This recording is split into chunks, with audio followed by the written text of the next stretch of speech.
Deputy Brid, there's 12 minutes. Indeed. I suppose the first thing to say is to observe how interested the people of this chamber are in this bill. Look at you all sitting there, can't wait to debate it. And over 70 people in this House committed in advance of the election to supporting a referendum on the repeal of the 8th. Well, my God, I'm stunned by the presence of those who think it's so important for half the population that they've turned up and bothered to stay for this debate. We'll see as the evening progresses how many of them stay away and how many of them turn up. But my guess is that it's shame and mortification on U-turns that's keeping most of them away, and mortification on being called out on their own hypocrisy, and mortification on shame on the question of how women in this country have been treated and remain to be treated. And I'll just quote one of them.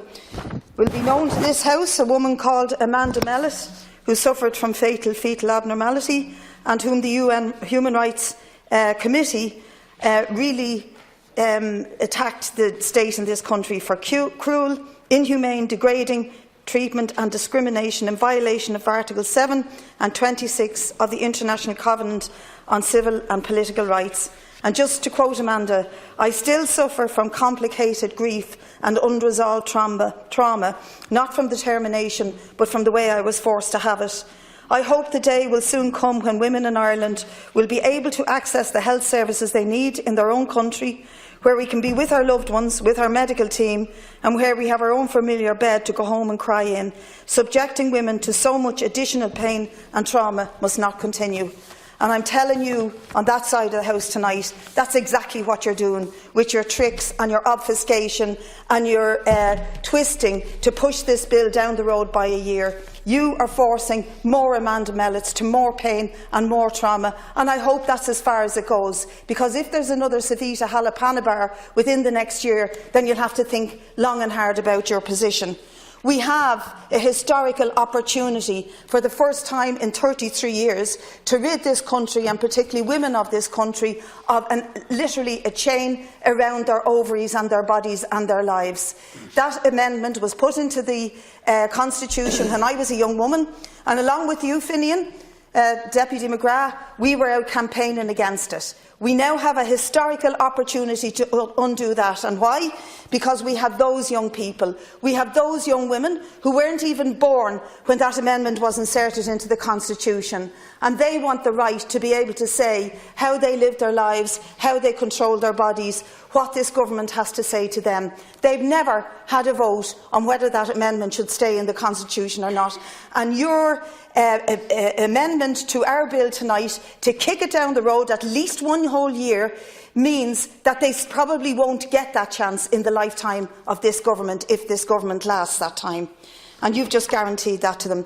Let me just quote to you figures from very important research by important medical journals. 250,000 women have left this country, north and south, between the years of 1970 and 2015. Today, about 10 women a day leave this country to procure abortions, and 5 years on, the Women on Waves estimate that there are about 5,600 women have contacted them to get the abortion pill. But the legacy of the 1980s, when Anne Lovett died giving birth, a 15-year-old died giving birth in a graveyard in Longford, and the legacy of Savita Halappanabar, and the legacy of Miss X, Miss Y, and a whole plethora of pain and suffering that was brought on women in this country cannot continue.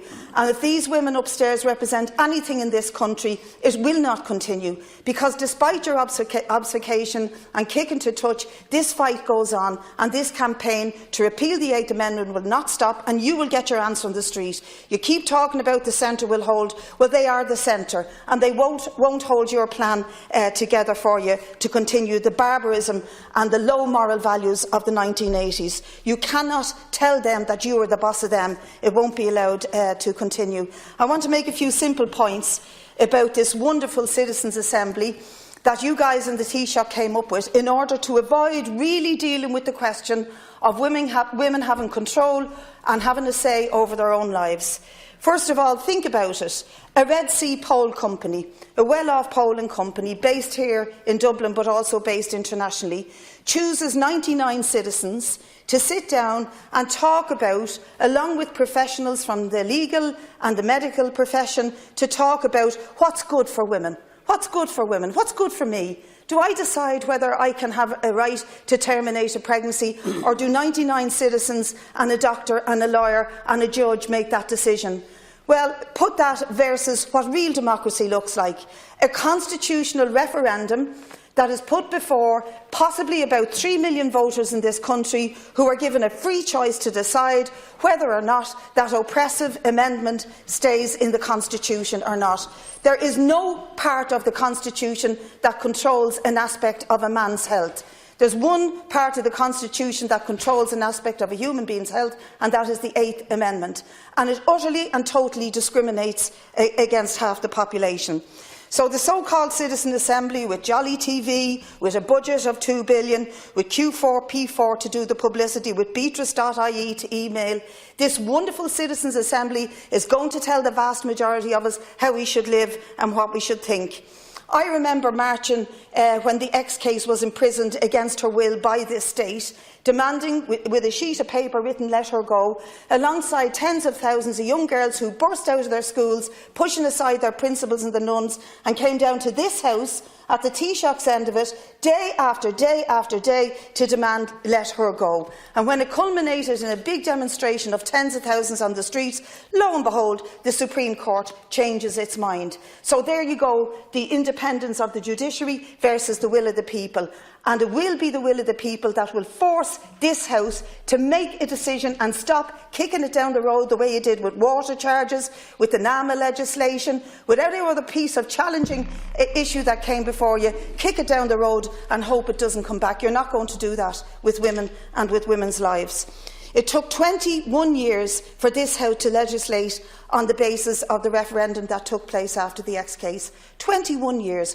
What a bunch of cowards. And the same bunch of cowards have absented themselves tonight from this House. Tens of thousands marched when Savita Halappanabar tragically lost her life. Tens of thousands marched when a bus strike was on and it lashed rain a few weeks ago, and the demand was simple: we want a vote, we want to repeal the 8th Amendment. Finally, I just want to illustrate more hypocrisy from people in this House, from the morality of the Church, from the state in this country, the utter hypocrisy of close your eyes, close your ears, close your mouth like the 3 monkeys and pretend it's not happening. Abortion in this country is a reality. It has been a reality forever, and it will remain a reality. And tragically, what will also probably remain a reality are the serious cases like Savita, like Miss X, like Miss Y. And we have to ensure, and we really do have an opportunity and a duty now to ensure that you don't get away with it, that the fight continues. This is the abortion pill. And this pill is very simple and very simple to obtain. You get on the Women on Web, you get it over the internet. And loads of the young women up there are doing that. A number of reasons is because it's very safe. The World Health Organization have trial and trial again have said it is safe, it is affordable, and you can get it here in this state. You can also get 14 years for procuring it, for taking it, and for helping yourself to have an abortion at home. And I think there's probably, if they put their hands up, a load of them that you could arrest and probably fill 2 wings of Mountjoy with. You could arrest me for having it and give me 14 years. But you ain't going to do it, because what's on your books and what's in your laws, you know that if you dared to implement it, you would bring hellfire and brimstone down on top of this House and in wider society. Because we've moved on away from the 1980s, away from the dark ages, and we ain't going back there. And this will continue, and you will continue to deny that abortion is already a reality in this country, and it will be for tens of thousands of women. I have to say that I was extraordinarily angry with the independents in particular in the government and the measures they took today to kick for touch on this. But my anger is nothing compared to the anger that was felt outside at a relatively decent-sized demonstration at 5:30 this evening. Young women are furious with you. They're furious with Catherine Sapone, who mainly got elected on the basis of marriage equality, repeal the 8th, all of the good liberal, free-thinking things that people hope to get in. They're furious with you, Finian McGrath, they're furious with John Halligan, and they're furious with every single one of the TDs and senators who committed to repealing the 8th Amendment in advance of the election. Are you going to do what Pat Rabbitte did? You make promises just to get elected, and then you don't implement them? Well, if you keep nodding your head, you'll probably be nodding your head for another year, because if the case is that the so-called 99 wise men and women will come back and tell me what to do with my life by the end of next June, they'll already have witnessed at least 3,000 women being exodus from this country in order to procure abortion, and more tens of thousands of women in the likely future procuring this simple pill. At least the pill is affordable. For many women, including those in direct provision, they don't even have the option to leave the country.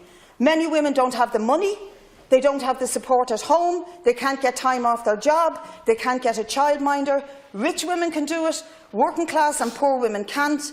And disgracefully, we have imprisoned hundreds of women in direct provision centres who have no right to leave this country and return to it. So if the UN think that it's been bad for Amanda Mellett, and it has, and there'll be more Amanda Melletts, let them look now at how we treat women in direct provision, how we treat poor women in this country, how we treat children in care.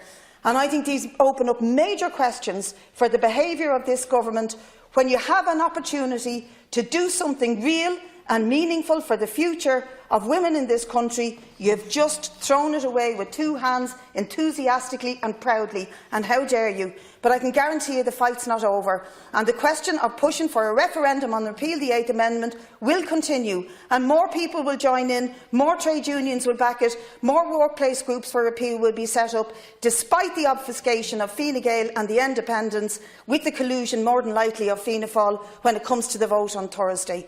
You're outrageous, and people think that you do not deserve to sit there making promises on the one hand and selling out half the population on the other.